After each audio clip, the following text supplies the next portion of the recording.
আসসালামু আলাইকুম রহমতুল্লাহ।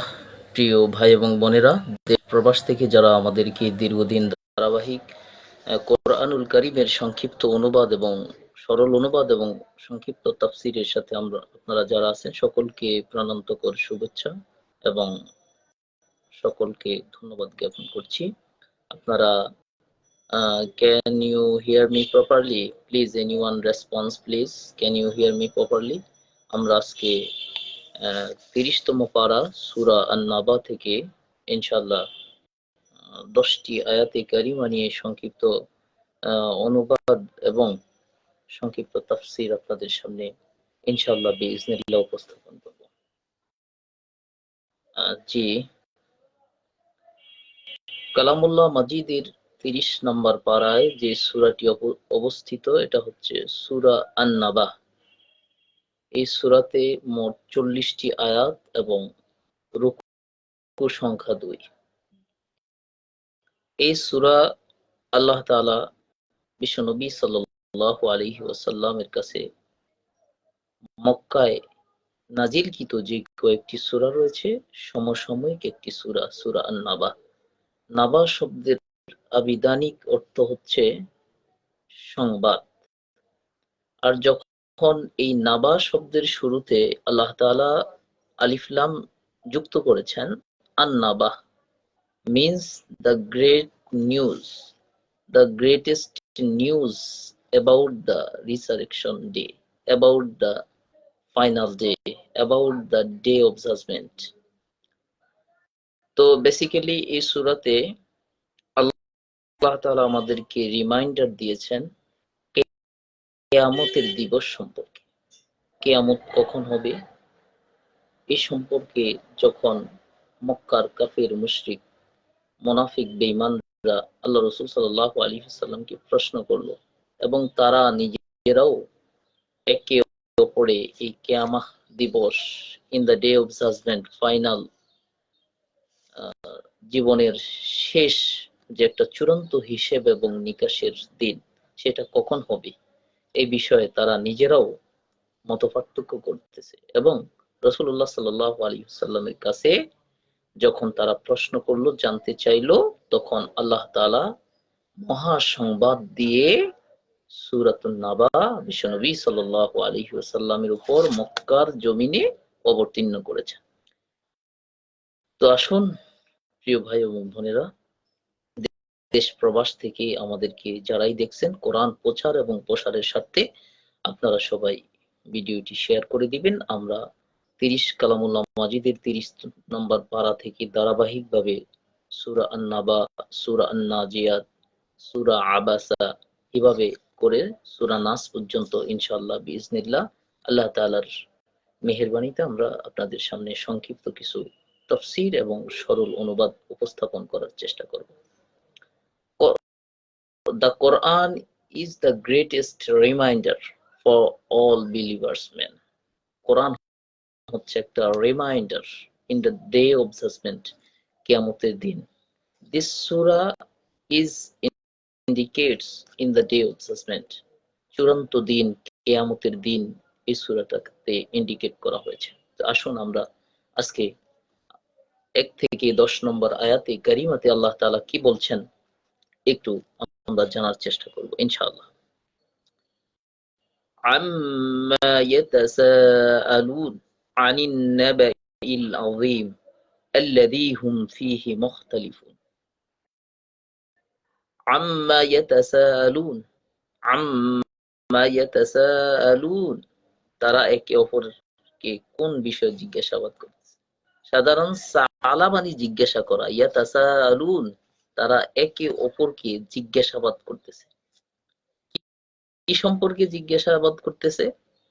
আনিন নাবাইল আযীম, আমি একটু আগেই বলছি, নাবাইল আযীম মানে the greatest news about the day of resurrection, about the day of judgement, কিয়ামতের দিবস সম্পর্কে তারা জিজ্ঞাসাবাদ করতেছে যে ওই মহাসংবাদের বিষয় কি, ওই মহাসংবাদটা কি। আনিন নাবাইল আযীম, ওই মহাসংবাদটা কি যেটা সম্পর্কে তোমরা কথাবার্তা করতেছো, যেটা সম্পর্কে তোমরা একে অপরের সাথে মানে বলা চলে মত পার্থক্য করতেছো, একে অপরের সাথে মতনৈক্য করতেছো, সেটা কি? আল্লাযী হুম ফীহি মুখতালিফুন, যে কিয়ামতের ব্যাপারে, আল্লাযী হুম ফীহি মুখতালিফুন, যে কিয়ামতের বিষয়, যে কিয়ামতের ব্যাপারে তোমরা মতপার্থক্য করতেছো, ইখতিলাফ করতেছো। মুখতালিফুন মানে তোমরা মতপার্থক্য করতেছো সেই কিয়ামতের বিষয়। কারণ কিয়ামত কখন সংঘটিত হবে এটা স্বয়ং আল্লাহ তাআলা রাসূল করিম সাল্লাল্লাহু আলাইহি ওয়াসাল্লামকেও জানান নাই। এটার ইলম, এটার কখন সংঘটিত হবে এটা একমাত্র আল্লাহ তাআলার কাছেই রেখেছেন। আল্লাহ তাআলা কিয়ামতের কিছু সিম্পটম, কিছু সাইন আমাদের সামনে রেখে দিয়েছেন, যেগুলোকে কিয়ামতে আলামতে সগরা, আলামতে কোবরা, ছোট আলামত বলা হয়। কিন্তু এখানে এরপরে আবার 4 নাম্বার আয়াতে কারিমার মধ্যে এসে আল্লাহ তাআলা বলতেছেন কাল্লা সায়ালামুন, কখনো নয়, খুব তাড়াতাড়ি জানতে পারবে। এই কিয়ামতের বিষয়টা কখন হবে, কোন সময় সংগঠিত হবে, তোমরা মতপার্থক্য করে, তোমরা ইখতিলাফ করে, তোমরা একে অপরের সাথে কন্ট্রাডিক্ট করে কোনো লাভ নেই। এটা একমাত্র আল্লাহ তাআলা জানেন কখন সংগঠিত হবে। এটা একমাত্র, এটার ইলম একমাত্র আল্লাহ তাআলার কাছে। তবে হ্যাঁ, আবার আল্লাহ তাআলা একটু আগে আল্লাহ তাআলা বললেন কাল্লা সায়ালামুন, খুব তাড়াতাড়ি জানতে পারবে। এরপরে আল্লাহ তাআলা বললেন সুম্মা কাল্লা সায়ালামুন, খুব তাড়াতাড়ি জানতে পারবে। দুইটি আয়াতে কারিমার মধ্যে আল্লাহ তাআলা বলছেন যে কিয়ামত কখন সংঘটিত হবে এটা তোমরা খুব দ্রুতই জানতে পারবে। আল্লাহ তাআলা অন্য জায়গায় বলেছেন ইকতারাবাতিস সাআহ, ইকতারাবা লিন-নাসি হিসাবুহুম ওয়া হুম ফি গাফলাতিন মুরিদুন, তাদের মানুষ গাফিল হয়ে আছে, অথচ তাদের হিসাবের দিনটা অতি নিকটে। এখন নিকট বলতে কোন সময় কিয়ামত হবে একমাত্র আল্লাহ তাআলা খুব ভালো জানেন। তারপরে আল্লাহ তাআলা 1 থেকে 5 নম্বর আয়াতে কারিমার মাঝে আমাদেরকে শুধু এই কিয়ামত সম্পর্কে তারা প্রশ্ন করতেছে, বিশ্বনবীর কাছে এসে প্রশ্ন করতেছে, তারা কিয়ামত সম্পর্কে বিভিন্ন থিংকিং পোষণ করতেছে, এটার সম্পর্কে আল্লাহ রাসূল সাল্লাল্লাহু আলাইহি ওয়াসাল্লামকে আল্লাহ জানিয়ে দিলেন সুম্মা কাল্লা সায়ালামুন, কখনো নয়, অতঃপর তোমরা অতি শীঘ্রই জানতে পারবে কিয়ামত কখন সংঘটিত হবে। সম্মানিত ভিউয়ার্স, সম্মানিত লিসেনার্স, যারা আমার লেকচারটি শুনছেন, প্লিজ একটু ভাবুন কিয়ামত কখন হবে, মাতা সাআহ, কখন কিয়ামত হবে এটা একমাত্র আল্লাহ তাআলা রব্বুল আলামিন ভালো জানেন। এরপরে 1 থেকে 5 নম্বর আয়াতে কারিমার মধ্যে আল্লাহ তাআলা এই গ্রেট সংবাদ বলতে কি বোঝেন, এই গ্রেট সংবাদ দিয়ে কি বোঝানো হয়েছে, এই 5টি আয়াতে কারিমার আলোচনা শেষ করি কালামুল্লাহ মাজিদে 6 নম্বর আয়াতে আবার আলোচনার ধরন পাল্টে দিয়ে 6 নম্বর আয়াতে কারিমার মধ্যে আল্লাহ তাআলা একটি নোট অফ ইন্টারোগেশন দিয়েছেন, ইন্টারোগেটিভ একটা কোশ্চেন করেছেন, আলাম নাজআলিল আরদা মিহাদা, আল্লাহ তাআলা বলছেন আমি কি জমিনকে, মিহাদ মানে বিছানা, আমি কি জমিনকে বিছানা বানাই নাই? সুবহানাল্লাহ, আমি কি জমিনকে বিছানা বানাই নাই? বিছানা মানে ওয়াআনজালনা মিনাল মু'থিরাতি মাআন সাজ্জাজা লিনুখরিজা বিহি হাব্বাও ওয়া নাবাতা। এরপরে আল্লাহ তাআলা সূরা বাকারার মধ্যে অনেক সুন্দর সুন্দর কথা বলছেন, ওয়াআনজালা মিনাস সামাই মাআন, আর আকাশ থেকে বৃষ্টি বর্ষণ করেন, ওয়াস সামাআ বানাইনাহা, আকাশকে উপরে স্থাপন করেছেন, জমিনকে সমতল বিছানা করেছেন। এই জাতীয় কথা আল্লাহ তাআলা হঠাৎ করে কিয়ামতের আলোচনার ধরনটি পাল্টে দিয়ে 6 নম্বর আয়াতে কারিমা এসে বললেন মিহাদ মানে আমি কি জমিনকে বিছানা বানিয়ে দেইনি? আলাম নাজআল, আমি কি বানাই নাই? আর আরদা, জমিনকে, মিহাদা, আমি কি জমিনকে বিছানা বানিয়ে দেই নাই তোমাদের জন্য? সুবহানাল্লাহিল আযীম। এই জমিনটা, তামাম পৃথিবীটা আল্লাহ তাআলা পাহাড় আর পাহাড়, পর্বত আর পর্বত করে দিতে পারতেন তার বান্দাদের চলার সুবিধার্থে, তার বান্দাদের জমিনে বসবাস করার সুবিধার্থে, তার বান্দাদের পৃথিবীতে লাইফ লিড করার উপকরণ হিসেবে আল্লাহ তাআলা কিছু জমিনকে মিহাদ, বিছানার উপযোগী করে দিয়েছেন। সম্মানিত উপস্থিতি, যেখানে আমরা চাষাবাদ করি, ঘর বাড়ি তৈরি করি, যেখানে আমরা ফসল ফলাই, আল্লাহ তাআলার নিয়ামত ভক্ষণ করি। আল্লাহু আকবার।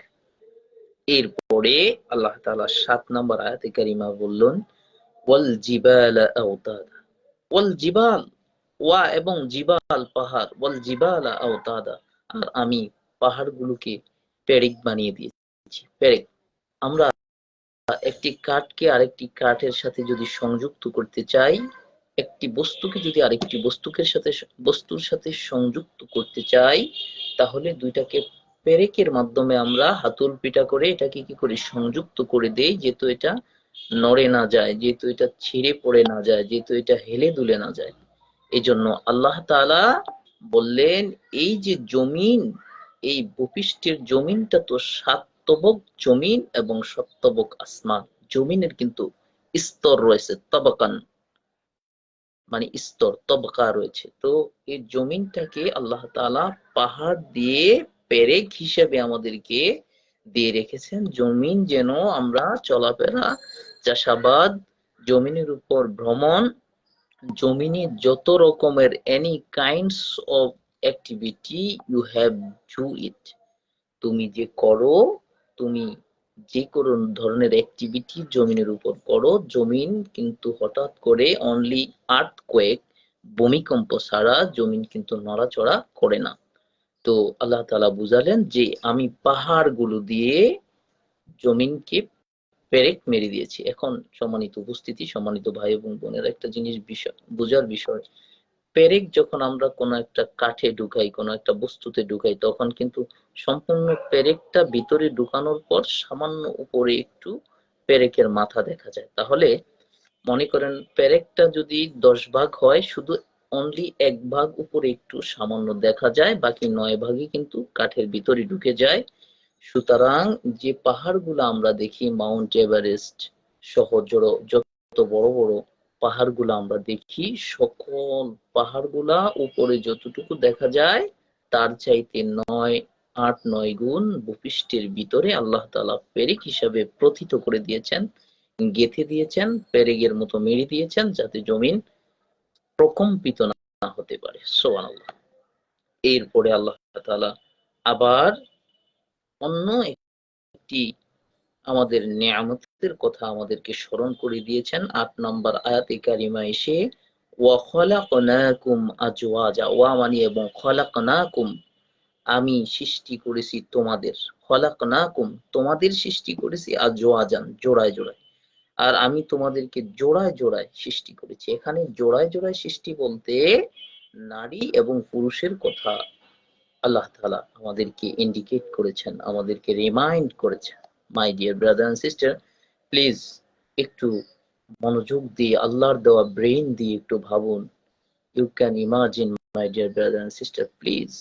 আল্লাহু আকবার। ওয়া খালাকনাকুম আজওয়াজা। দেখেন, যদি কোন পৃথিবীর কোন জায়গায়, কোন দেশে যদি শুধু পুরুষ জন্ম নিত, কোন সকল মহিলাদের গর্ভ থেকে পুরুষ জন্ম নিত, কোন মহিলা হতো না। যদি মনে করেন এরকম একটা নির্দিষ্ট সময়, ২০ বছর, ২৫ বছর, তাহলে এই ২৫ বছর, ২০ বছর পর যে সমস্ত পুরুষরা তাদের শৈশব থেকে যৌবন যৌবনে পদার্পণ তারা করত, তখন তাদের বায়োলজিক্যাল একটা ডিমান্ড থাকতো, তাদের একটা জৈবিক চাহিদা থাকতো। তখন তারা এই জৈবিক চাহিদা কিভাবে পূরণ করত?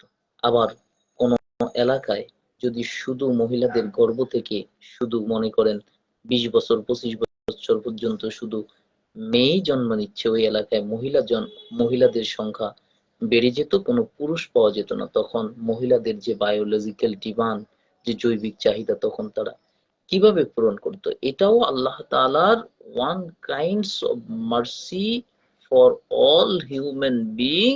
আল্লাহ আমাদেরকে উত্তম ভাবে সৃষ্টি করার মধ্যে জোড়ায় জোড়ায় সৃষ্টি করেছেন, পুরুষের জন্য নারী, নারীর জন্য পুরুষ। আল্লাহু আকবার।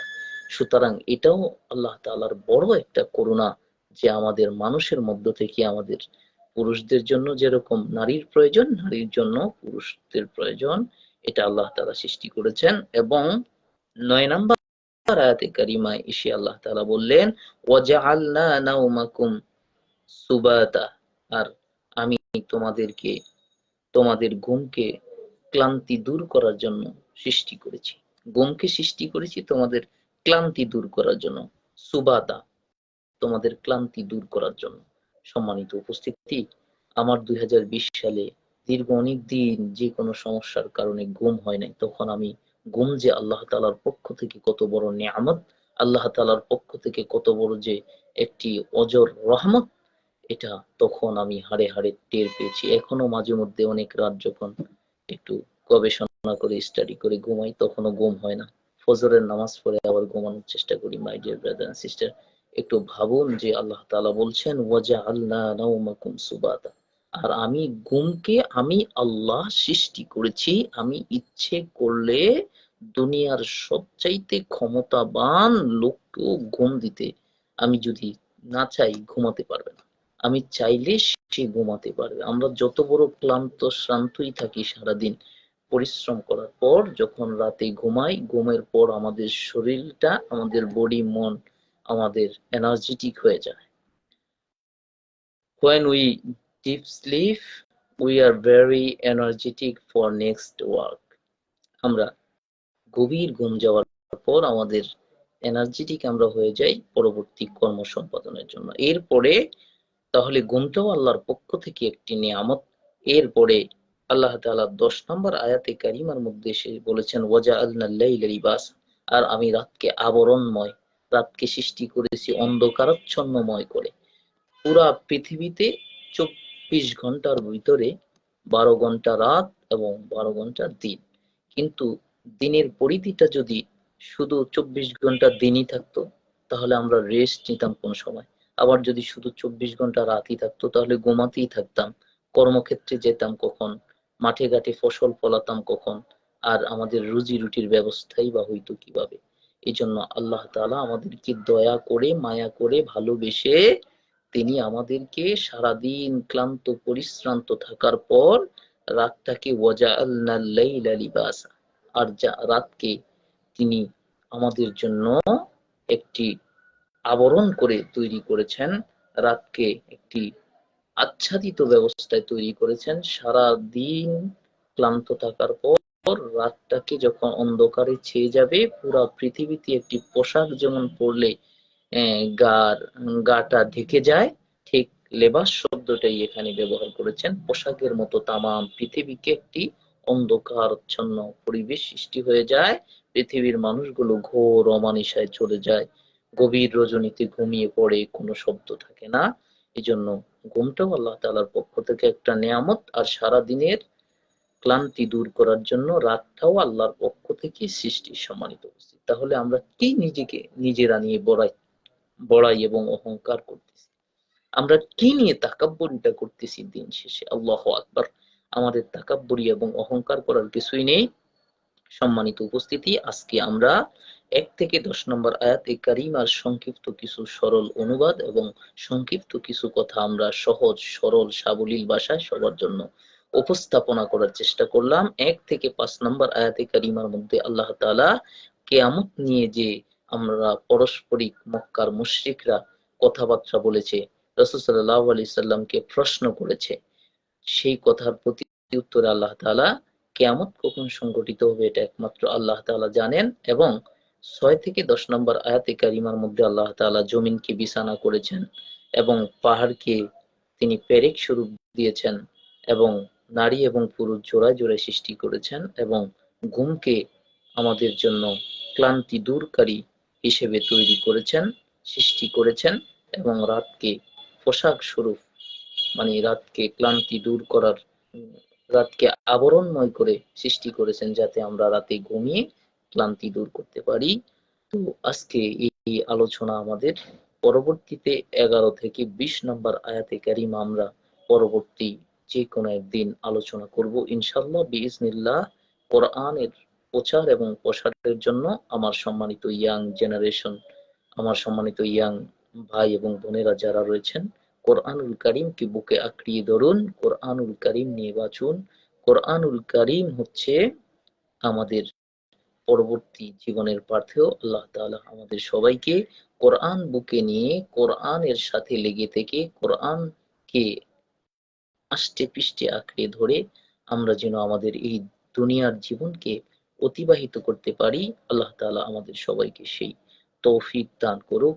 এবং আমাদের পরবর্তী অংশ, ধারাবাহিক অংশ আমাদের চলবে ইনশাল্লাহ। আপনারা আমাদেরকে সাপোর্ট করবেন, লাইক কমেন্ট শেয়ার করে তামাম পৃথিবীর সকল মুসলমানদেরকে সহজ সরল সাবলীল ভাষায় কোরআনুল কারীমের তরজমা এবং সহজ সরল ব্যাখ্যা সবাই যেন সুন্দরভাবে বুঝতে পারে। আল্লাহ তাআলা সবাইকে সেই তৌফিক দান করুক। সবাই বেশি বেশি শেয়ার করে দিবেন, আমাদের পাশেই থাকবেন, আমাদের জন্য দোয়া করবেন। আসসালামু আলাইকুম ওয়া রাহমাতুল্লাহি তাআলা ওয়া বারাকাতুহু।